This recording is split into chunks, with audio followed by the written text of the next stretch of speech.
Good morning. Good morning. Good morning, wherever you are. Good evening, ladies and gentlemen, boys and girls, children of all ages. Science of Fidelity proudly presents to you Clown Planet News Daily Wrap Up. Welcome to your Friday or Thursday evening edition, 10:18 p.m., October 2nd, 2025, in the year of our Lord, the feast of the Holy Angels, your guardian angels. Legit boycott. And Speaker Mike Johnson had to post out today wishing everyone a happy Yom Kippur. Speaker Mike Johnson, wishing you a meaningful fast this Yom Kippur. May this Day of Atonement bring reflection, charity, and peace. And if you throw up on that, I will not. I would understand it completely. And Rick goes. Rick said something about it's funny that they took the day off for Yom Kippur today. They did have the government is shut down, hopefully to the end of time, but they definitely would have taken. They took the day off for this specifically. Always something happens with Yom Kippur too. It's interesting, or any other quote unquote feasts. Which three men have been arrested in Texas after they reportedly shot a youth baseball coach who was saying a prayer on the field with his team. The coach is currently recovering. Suspects' names are, well, you can see that. There was. There had been more. I think there was a couple other things on it. I guess this happened a couple weeks ago. I think there might have been a trial or something. I don't know. This happened September 24th, almost a week, maybe. Yeah, just over 2 weeks, under 2 weeks ago. Houston mayor responds to serial killer rumors. We talked about this the other day. I didn't see that the mayor responded to it. And by the way, if you want to link all the show notes underneath and the link underneath this video. Yeah, there it is. No evidence that there's a serial killer existing amid concerns about the spate of deaths in Texas's most populous city. So you're thinking there was a serial killer. The mayor says there is not one. Need Sherlock Holmes. Here's before the election. We'll release the Epstein files. Here's after the election. They protect the pedophiles. Before the election, we'll win the wars. After the election, they'll fund genocide. And don't worry, Brandon started. They called him genocide Biden. And now Trump is keeping it going. Before the election, we'll go after COVID. After the election, hey, we'll hand $70 billion to Pfizer. And there's Kennedy in the background smirking it up. Y'all got had. People just got had. How about that? Quebec has authorized the first polygamous homosexual adoption. Three men were allowed. Let me try that again because it's so sickening. I can't speak. 3 men were allowed to jointly adopt a girl. Let that sit in there for you. Putin, Trump wants Tony Blair to oversee Gaza. He doesn't have the reputation of a peacemaker. Quote, I know Blair personally. I visited his home, stayed the night, and in the morning we had coffee in our pajamas. I don't know why he would bring that up. As Putin said, Gaza has turned into the largest children's cemetery in the world. He's not the only one to say that in case anybody goes, oh, but it's Putin. Quote, Russia has supported a two-state solution since 1948. As for Trump's proposal, Russia is ready to support it if it leads to peace. And also, Putin asked why U.S. bans Russia uranium, but buys Russian uranium, but bans others from buying Russian energy. He responds with a classic phrase in Latin: "What is permissible for Jupiter is not permissible for a cow."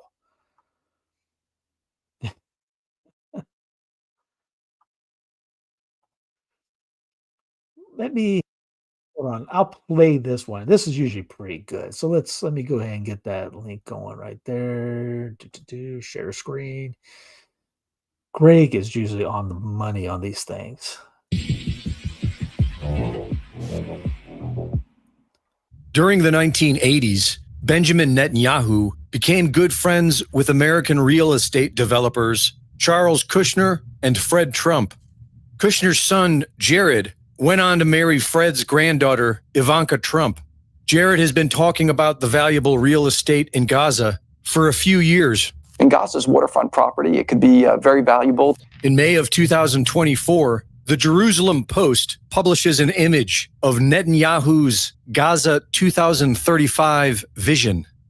In October of 2024, candidate Trump said that Gaza could be better than Monaco. It could be better than Monaco. It has the best location in the Middle East, the best water, the best everything. It is the best. I've said it for years. I mean, it could be the most beautiful place. The weather, the water, the whole thing, the climate. It could be so beautiful. On his inauguration day, President Trump began discussing Gaza in terms of valuable real estate. You know, Gaza is interesting. It's a phenomenal location on the sea, best weather. You know, everything's good. It's like some beautiful things could be done with it, but it's very interesting. But some fantastic things could be done with Gaza. How do you see the future in governance for Gaza? Well, it depends. I can't imagine you could have, well, you certainly can't have the people that were there. Most of them are dead.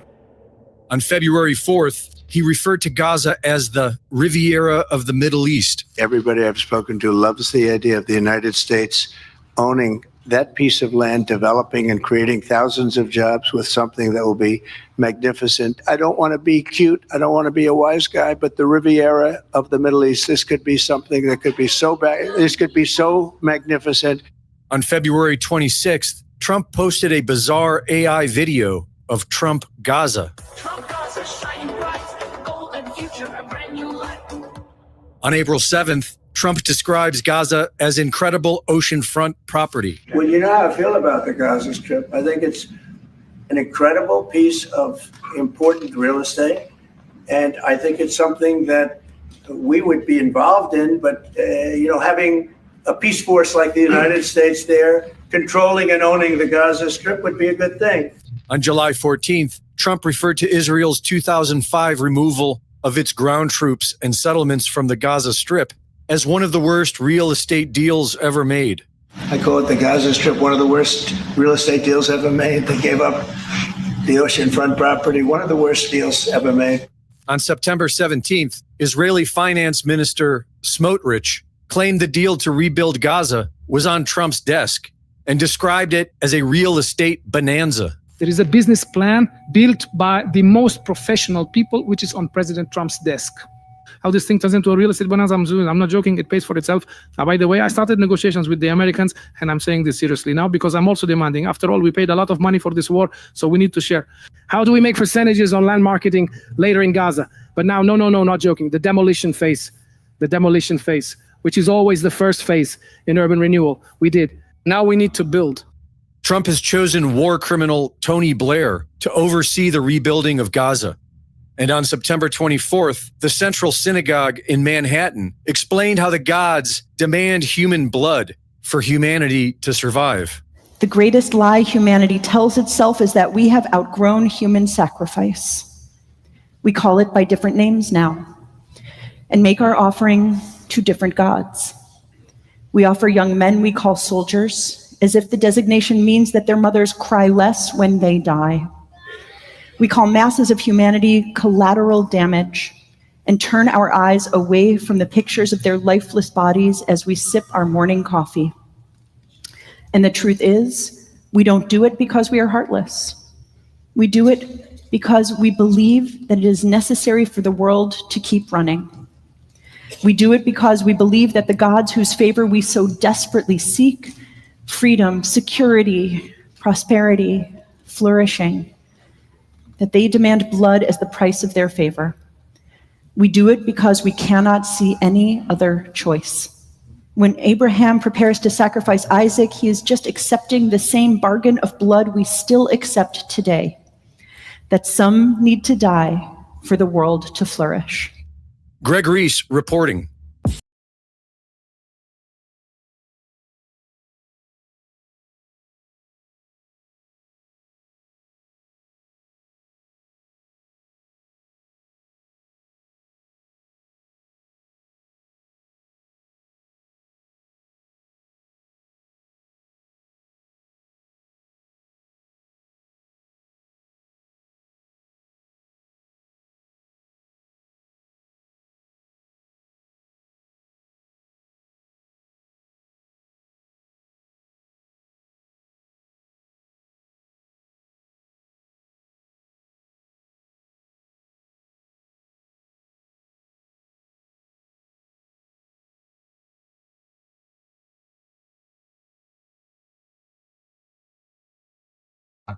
Whoops, my bad.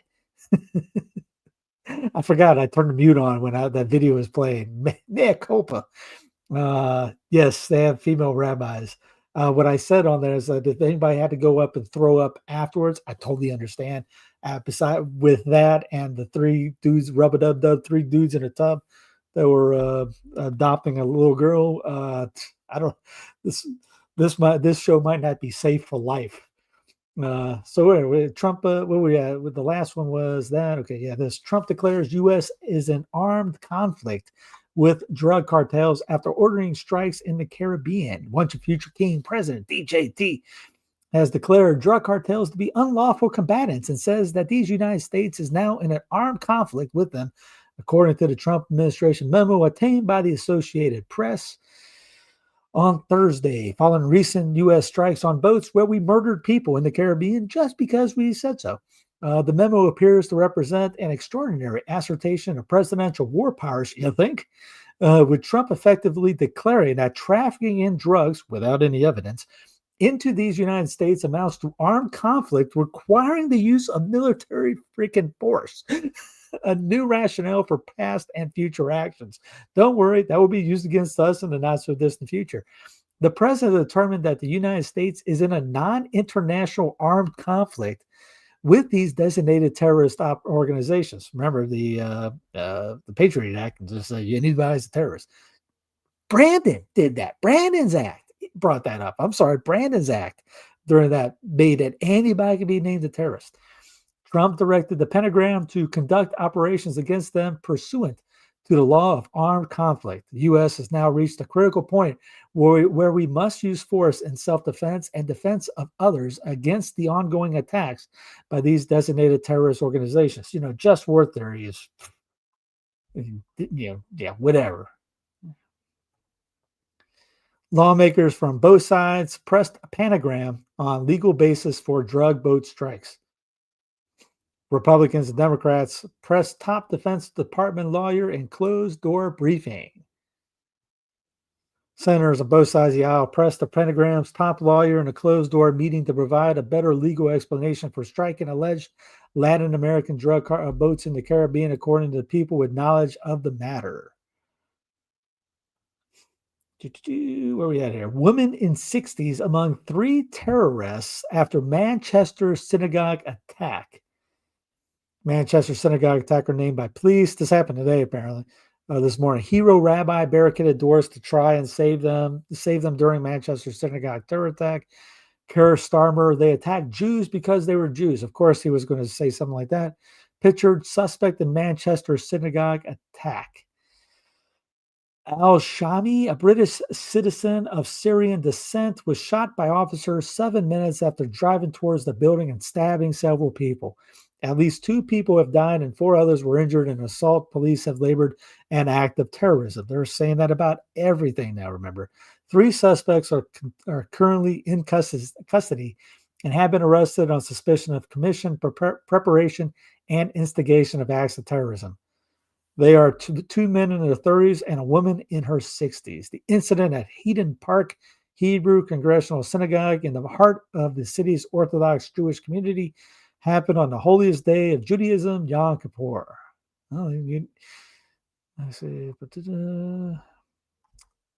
Everything we know so far about the attack by Katie Bowden. If you're just joining our live, here's the summary. Police were called. Eyewitnesses saw a car driving towards people and a man holding a knife outside the park around 9:30.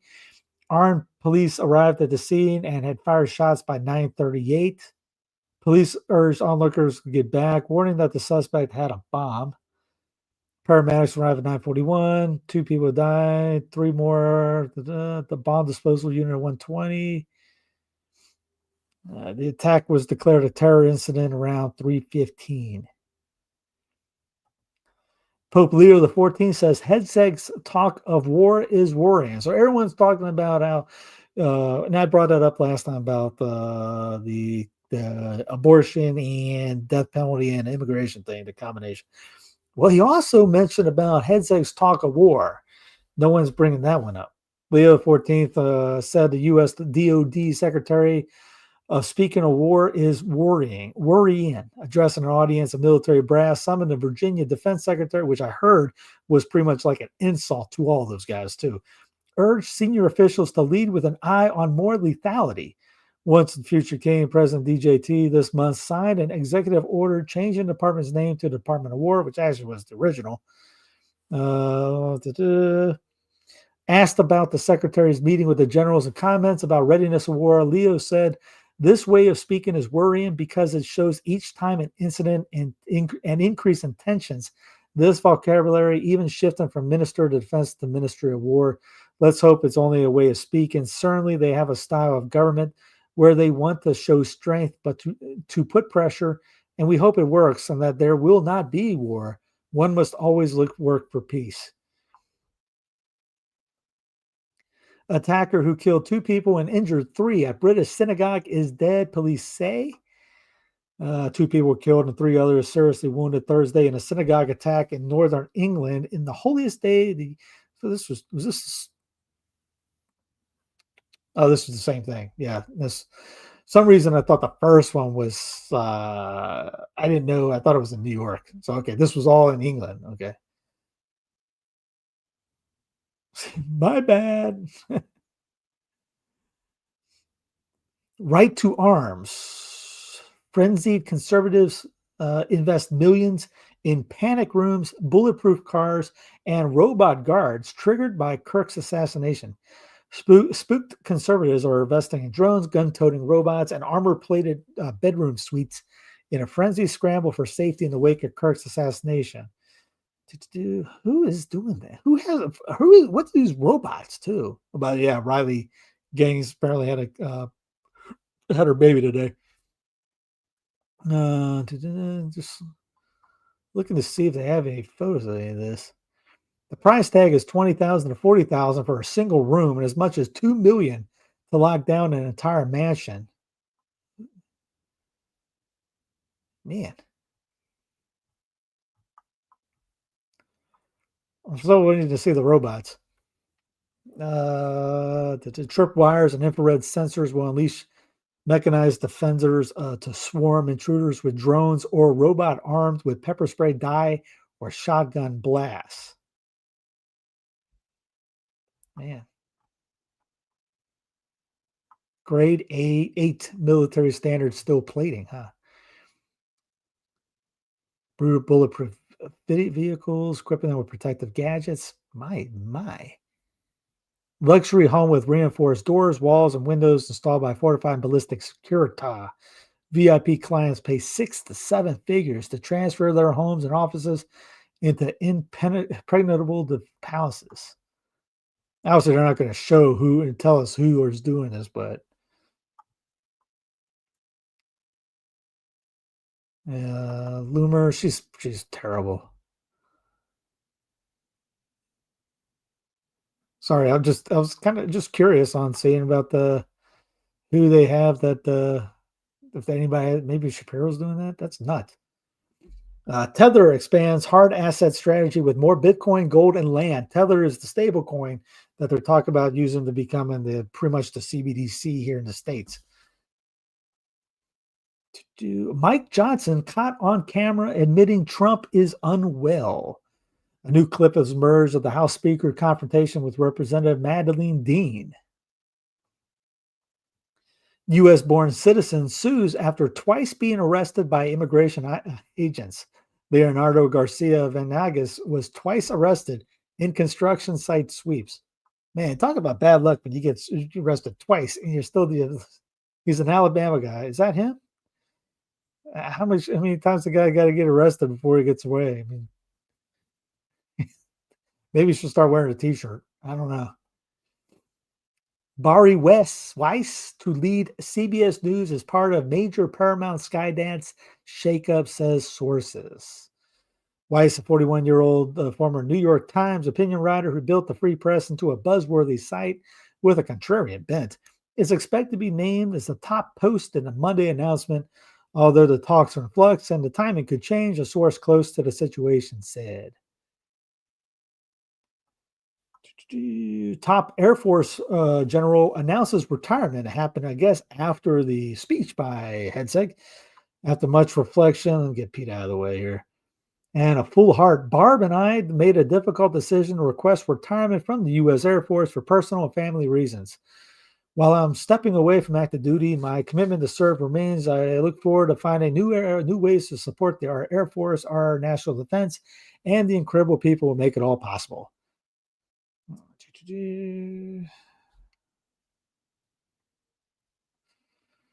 His retirement came out hours after SecDef Hegseth held an extraordinary gathering of top military officials in Quantico, where he announced he was raising fitness standards and overhauling the military's internal complaint and investigating process.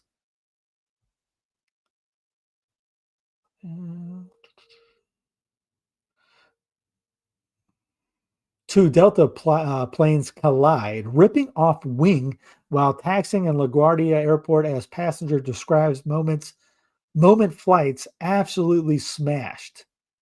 So I guess this is like a mock video of what it looked like. Two packed Delta jets smashed into each other. Oh, one was too far out, I guess. According to authorities and terrified passengers, destroying the plane's nose and ripping off a large part of the wing. The saga unfolded when the wing of the aircraft carrying 32 people was departing from Roanoke, Virginia, suddenly collided with a fuselage of an aircraft arriving from Charlotte, North Carolina, with 61 people, and just before 10 p.m. The right wing clipped our nose and the cockpit. We have damage to our windshield and some of our screens in here. One pilot could be heard saying, "Terror traffic control." Damage to the windscreen. It looks like the darn thing is knocked out.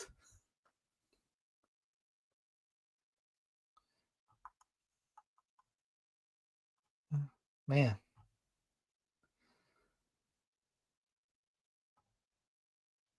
I visited the whites only town it could happen in Britain. In a private gated community, gated community. It's a VeggieTales song. Just half an hour's drive from Johannesburg stands a statue of S.J.P. Kruger, the controversial South African politician who championed segregation. Not far away stands the monument of, we already just said that, who was often referred to as the father of apartheid.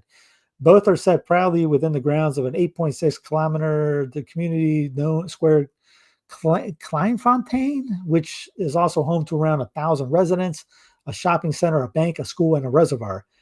But not everyone there can live there. There's a strict criteria for entry. Residents need to be Protestant Christians, descendants of Voortrekkers, and speak Afrikaans. They need to be white. The town has come as a microscope as part of a documentary maker Ben Zan's latest YouTube series, Human. And while it's not unusual for him to cover subjects that may make people uncomfortable, even for him, a mixed-race British-Iranian man, it was difficult but necessary story to tell. Never heard of such. And check the good evening, DIA. Birds of a feather flock together. Yes, we are spray for Leo. Just checking the chat, the chatters in there. OpenAI Sora 2 generates realistic videos of people shoplifting. Every defense attorney now has a pre-written motion when it comes to video evidence I see.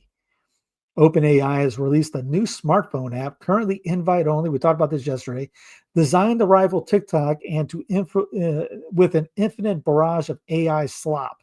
The app accompanies the company's latest text-to-video and audio AI generator, Sora 2, which it claims is more physically accurate, realistic, and more controllable than prior systems. A 2-minute clip celebrating the announcement was met by predominantly negative reactions, with netizens dismissing it as unsettling and soulless. Worse yet, facilitating the AI generation for photorealistic videos could have some concerning implications, especially when it comes to impersonation. Ironically, OpenAI's own Sora developer Gabriel Peterson demonstrated how easy it was to generate CCTV footage of anyone in this case, OpenAI CEO Sam Altman stealing graphic cards at Target. I guess this is it right here. The clip shows Altman getting caught by a nearby security guard after trying to walk out of the store with a GPU box, a gag meant to poke fun at the company's frantic multi-billion-dollar bids to secure AI hardware. But the light rubbing the tech executive aside, the video paints a dystopian picture of a future where anybody could easily be framed for a crime they didn't commit. People were quick to point out that the Peterson's gaffe, which was followed by several other videos of Altman sleeping in an office chair or making people dance on a train platform, felt tone deaf. OpenAI, blah, blah, blah, can create they can create fake videos of people doing crimes and have definitely thought through all the implications of this. Every defense attorney has now a pre-written motion when it comes to video evidence I see, another user commented. We've already seen instances of law enforcement using AI-powered facial rec to identify perpetrators despite glaring inaccuracies in the tech. WAPO reported earlier this year officers in St. Louis used the tech to build a case against an innocent 29-year-old father of 4 after he was identified by an AI app, despite being warned that it should not be used as the sole basis for any decision.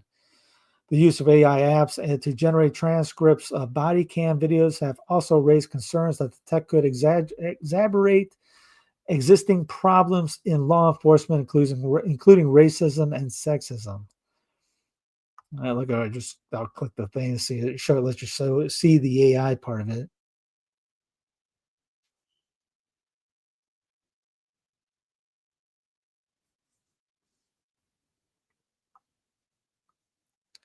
Yeah, that looks about as legit as you can make it.